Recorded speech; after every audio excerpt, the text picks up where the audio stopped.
Good evening. I'm Jennifer Bisram in for Jessica Moore. That pardon is a major reversal for the president, who had pledged to not interfere with the process. Lori Bordenaro is here on how the president is defending his decision tonight. Lori? And Jen, Hunter Biden was facing up to 17 years behind bars for tax charges and up to 25 for the gun charges. But tonight, the president made sure his son stayed out of prison.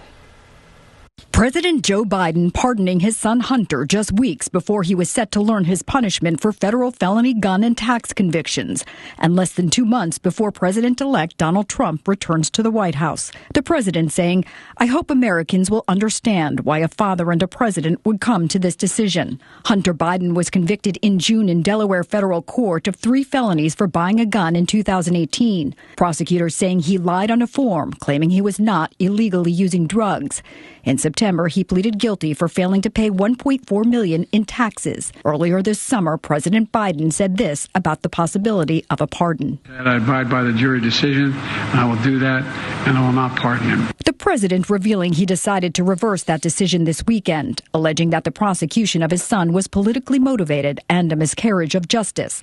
Legal expert Alan Sanders. I think this was an act of defiance by President Biden to tell President Trump, well, you may be on a revenge tour once you assume the presidency, but you're not going to go after my son anymore. He suffered enough because of his addiction. Hunter Biden was set to be sentenced December 12th for his conviction on federal gun charges and December 16th for the tax evasion charges. Once a pardon is stated by a president, that's it.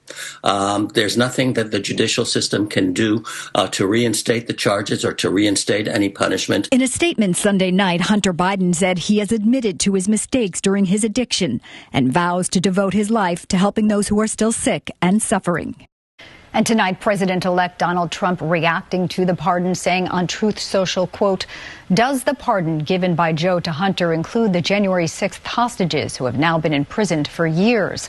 Such an abuse and miscarriage of justice."